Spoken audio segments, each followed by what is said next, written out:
Hi guys, I'm Juliana, your automotive woman, and this week I'm behind the wheel of the Ford Mustang Mach-E premium trim. So before I give you the inside scoop of this popular all-electric SUV, here's what's new in 2023. Because most Mach-E's failed to be delivered in 2022 due to supply chain issues and recalls, the 2023 model will retain most of its features and similar trim levels, such as the option between a Select, Premium, California Route 1, or GT Performance. Regardless of trim, the standard 70 kilowatt-hour with front-wheel drive or extended range 91 kilowatt hour with all-wheel drive battery packs receive a slight increase. That said, both battery options see improved heating efficiency and gain range, anywhere from 3 miles to 13 miles in total. Ford's Copilot 360 technology will now be standard across all trims, and Ford's optional hands-free BlueCruise 1.2 driving system will become even more intuitive, with the ability to change lanes with a signal and provide a more balanced in-lane experience while in traffic. And aesthetically, an all-new Night Pony package will be offered on the Premium and GT Performance trims, which elevates the exterior styling of the Mach-E. Like I mentioned, this week I'm reviewing the premium trim with the optional 91 kilowatt hour battery pack with all-wheel drive. This is producing 346 electric horsepower with 428 pound-feet of torque, and it has 3 different driving modes: Whisper, Engage, and Unbridled. Unbridled mode activated. Let's go. Amazing! Of course, if you decide to have too much fun with unbridled mode, you're never going to be able to reach your max range of 466 kilometers or 290 miles, which is advertised on both the Canadian and US websites. Now, that aside, you have 3 different levels of charging. You have your level 1, which uses your traditional 3-prong outlet, 120 volt port. That's what I've been using all this week. And to give you an example, I went out for a 90-minute test drive. I used Whisper, Engage, and Unbridled mode.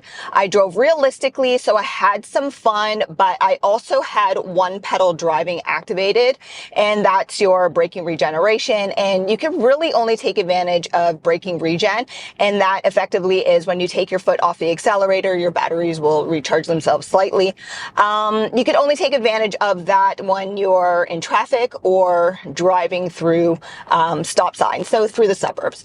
So after my 90-minute test drive, I used 24% of my battery life. It took me 16 hours to charge up. I never reached that 466 kilometer max range. It's winter currently. I only saw 317 kilometers available to me with full battery on my digital driver cluster. So again, keep that in mind. This is in the winter. Okay, and then you have your level 2. Level 2 you can have installed at home. That uses a 240 voltage. You can charge up overnight. Ford suggests it's going to take about 5 to 8 hours depending on how low your battery is. And then there's DC fast charging. DC fast charging level 3.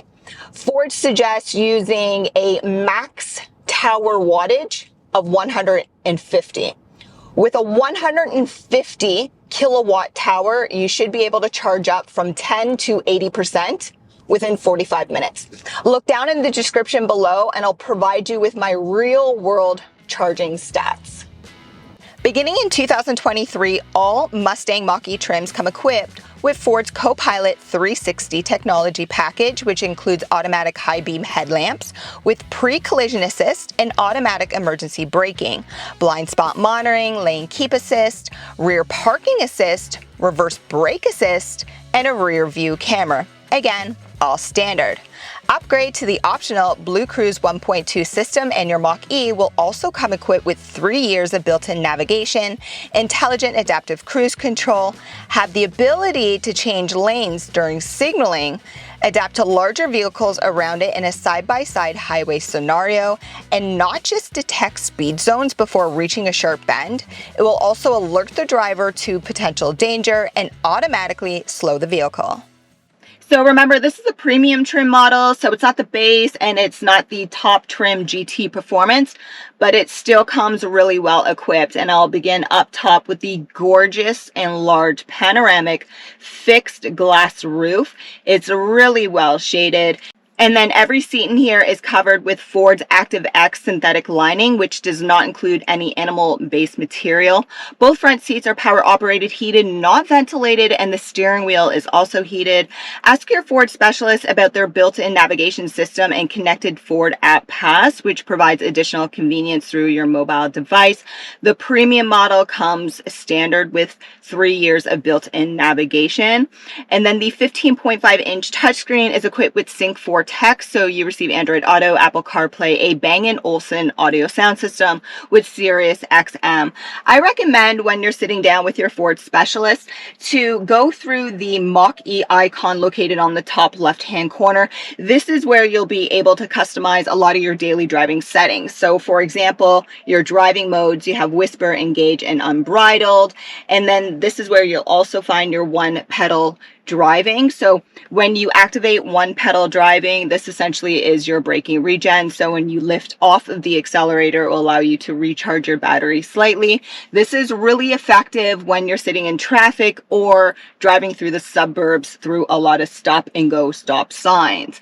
Then you can customize your driver assisted tech as well. If you don't like your blind spot monitoring, if you don't like cross traffic alert, any beeps like that, you'll be able to customize it through here. Also, going through your infotainment system, you can open up your front trunk and your back trunk, and you'll also be able to close your trunk from here too. And when you're not driving, yourself or the kids can take advantage of some games. When it comes to connectivity, pretty good. So you'll find one USB-C and one USB port up front. Standard across all trims, you're provided with a mobile charge pad, and then through your center console you'll find an additional 12-volt port and a spot for your key fob. When it comes to overall storage or cabin space, the Mach-E really is impressive.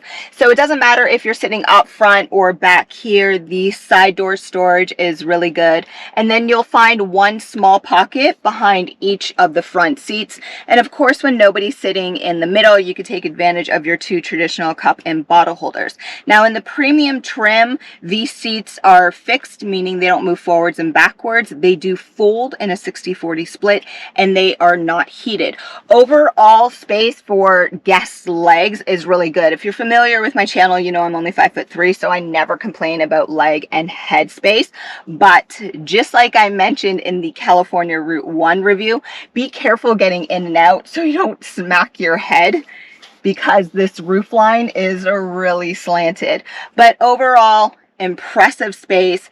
And then there is no climate control panel back here, but you are provided with 2 vents, and in the form of connectivity you'll also find one USB-C and one USB port.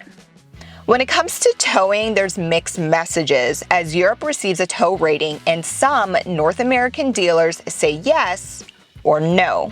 Ford Canada is very clear. There's no tow rating in Canada. Payload capacity includes up to 966 pounds, and this includes what you can store inside the cabin and passenger weight. A power liftgate is standard on your premium trim. The Mach-E continues to be impressive with overall rear trunk and front trunk, essentially frunk, cargo space with just shy of 1,000 liters of cargo space with the rear seats up, leading competitors such as the Kia EV6 and Volvo XC40 Recharge. Look down in the description for cargo space comparisons. A cargo cover and a 12-volt port are standard, along with a tire mobility kit hidden under the trunk floor. Ford Mustang Mach-E premium trim final impressions. And if I had to compare this particular trim to the California Route 1, I would probably lean towards purchasing this premium trim, because I save myself a few $1,000s, and I also receive all of the equipment and features that I tend to appreciate, such as the large panoramic sunroof. I like my heated front seats. I like my mobile charge pad and my heated steering wheel. So again, save myself a few $1,000s, but I lose overall range because this is equipped with the 19-inch wheels and the Route 1 has 18. But again, I really don't mind because I'd rather save a few $1,000s. But all of that aside, the ride quality, just the same, is amazing. You feel confident behind the wheel. It doesn't matter if you're just cruising on the highway or if you want to have some fun through the bends. It's really, really well balanced, and especially unbridled mode is so good. Like, everything tightens up and you feel the road, and I love that emotion of feeling the road. Things that we can get better is just the overall noise quality within the cabin. It's not too bad, keeping in mind I have winter tires on, but around the 105 kilometer speed, I start to hear a lot of wind noise. Right, so we can do a little bit better with that. And then visibility, good out the front. The sides, you do have a blind spot through that C-pillar window, so keep that in mind. Do use your blind spot monitoring, and do not be intimidated by this huge screen because it's really well done and easy to do. But what I like to do in all my videos is recommend a test drive because those are complimentary. Make sure you look down in the description below because I make your purchasing experience so much easier for you. I have competitive comparisons and I have all of your links. And while you're down there, don't forget to subscribe and hit the notification bell and connect with me on social media so you don't miss any behind the scenes action. Thanks for watching, guys.